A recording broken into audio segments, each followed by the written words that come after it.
Assalamu alaikum, Sheikh. Currently, Islam is portrayed by Western media is behind ISIS, which did all the bombings that are happening all over the world. How are we going to make the public know?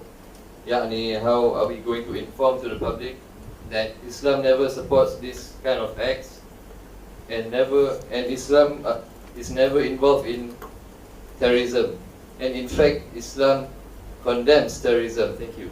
Okay, Bismillah, Alhamdulillah, Salatu Wassalamu ala Rasulillah, wa ala alihi wa sahbihi wa muhtadi bihuda. First of all, ISIS is not the right word. What does ISIS stand for? Islamic State of Iraq and Syria. So when you say that the media says Islamic State is responsible for bombing, Islamic State is responsible for killing and for burning prisoners and for capturing women and selling them as slaves, etc. This is wrong. You are emphasizing their lies that Islamic State does this. It should be called NISIS, non-Islamic State.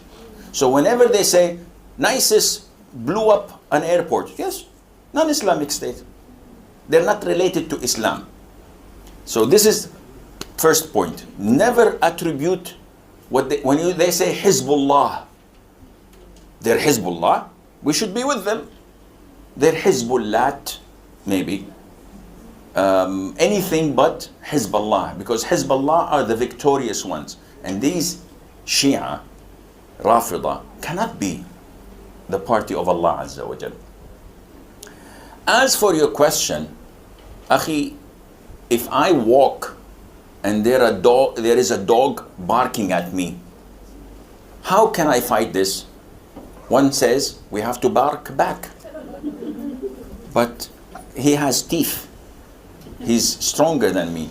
So our problem nowadays that all of these radical movements and terrorist attacks are planned by them so that they can have justification to control the Muslims.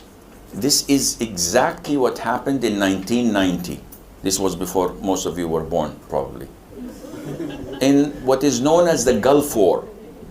It started like this: invasion of Kuwait, then invasion of Iraq, and then I think in 2002 or 2003, they said there is weapons of mass destruction in Iraq. So they invaded Iraq, they killed millions of Muslims and injured them, displaced them.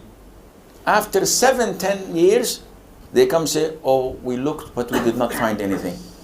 So they make the lie, they pursue the lie, and then make us pay for it. Now, they're making each and every one of us, whenever we meet a non-Muslim, I'm not the terrorist. I don't have bombs on me. It's in my hotel room. So don't be afraid. Don't be afraid.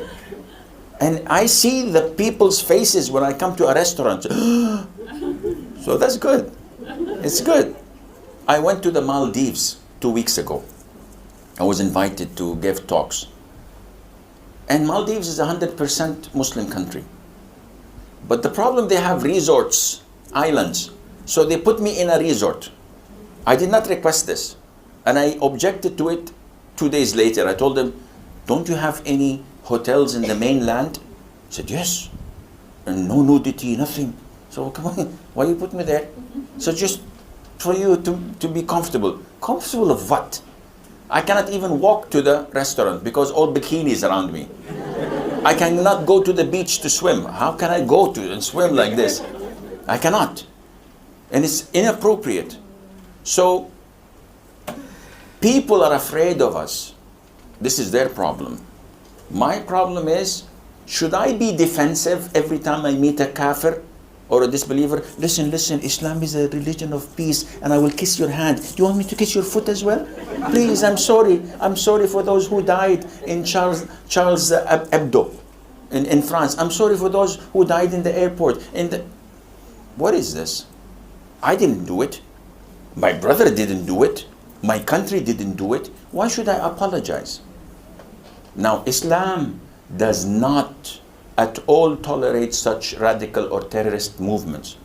The Prophet ﷺ, whenever he sent an expedition, he would instruct the leaders, do not kill a child, do not kill a woman, do not kill an old man, do not kill a priest, do not destroy or demolish a synagogue or a place of worship. These are his instructions, and the instructions of Abu Bakr, of Umar, of everybody. So you don't have the right to come and make me intimidated by a handful of terrorists. And subhanallah, when they kill or bomb or make terrorist attacks, Muslims, radicals, Muslim terrorists.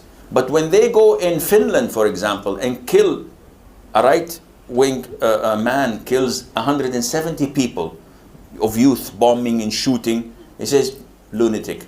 Yeah, lunatic Christian? No. He's just insane. Subhanallah. They go and make shootings in universities in USA, 6 or 7 of them. No, he's a lone wolf, a lone man. But when someone does something, Muslim terrorists, they always attribute this to Islam.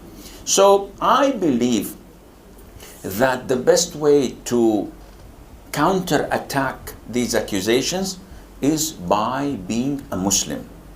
Not any Muslim, not a weak Muslim, always defensive. Islam is a religion of peace. Yes, but it's also a religion of jihad. Huh? Jihad? Oh, Sheikh, we cannot say this.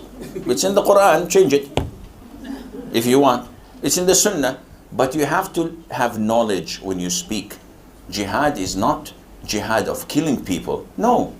Our religion is a religion of strength without violence.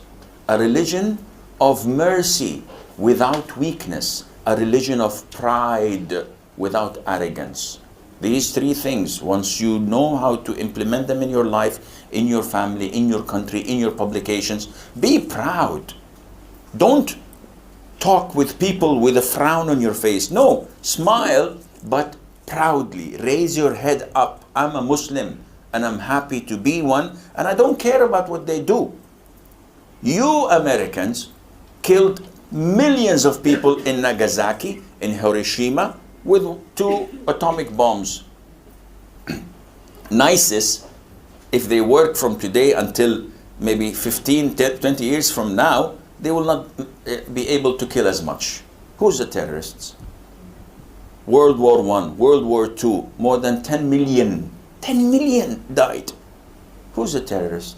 Look at Afghanistan, look at Iraq, look at Somalia, look at everywhere around you. Look at Palestine. Nobody remembers Palestine. What is Palestine, Sheikh? It's Israel. Oh, Israel, yeah, oh, subhanallah.